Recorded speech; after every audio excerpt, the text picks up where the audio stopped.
Bonjour et bienvenue à toutes et à tous. Le point de l'actualité africaine nous conduira aujourd'hui en Côte d'Ivoire, au Togo, au Cameroun, au Burkina Faso et au Sénégal, où le journal Le Témoin informe ses lecteurs que depuis Versailles, Wade demande le report du scrutin. Parlant du même sujet, Vox Populi dévoile le plan de guerre de Wade. Attaque des partisans de Pastef à Saint-Louis, Sonko promet une riposte, peut-on lire en première page de Sud Quotidien. Affaire des 94 milliards, l'Assemblée met en place une commission d'enquête, écrit en manchette le journal L'As ce mercredi.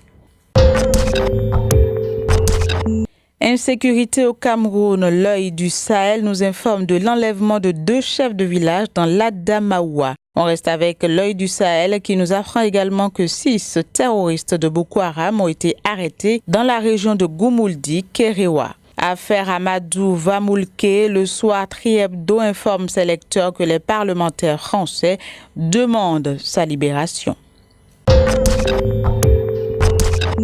Situation sociopolitique en Côte d'Ivoire. Les députés pro-Soro préparent une grosse surprise, nous informe le journal Le Sursaut. Guerre contre le RHDP, menace sur le climat social, les propos de Guy Karoué qui condamne Bédié, à lire dans le journal Le Jour Plus. Lutte contre le terrorisme dans la sous-région, les chefs d'État du G5 Sahel choisissent la prévention, écrit en titre Fraternité Matin.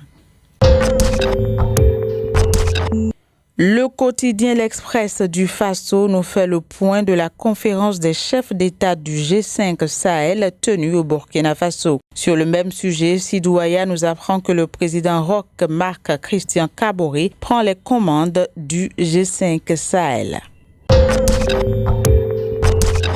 Dernière escale, le Togo, où Liberté décrit l'absence d'un ministère des enseignements primaires et secondaires. On reste avec Liberté qui souligne la disparition de la CEDEAO de la circulation dans le dossier togolais. Nouvel élan au sein du gouvernement Classou 2. Les jeunes ministres annoncent les couleurs du dynamisme, peut-on lire en manchette du journal L'éveil de la nation. Et voilà, c'est sur cette note du Togo que prend fin cette revue de presse. Merci de l'avoir suivi. À demain.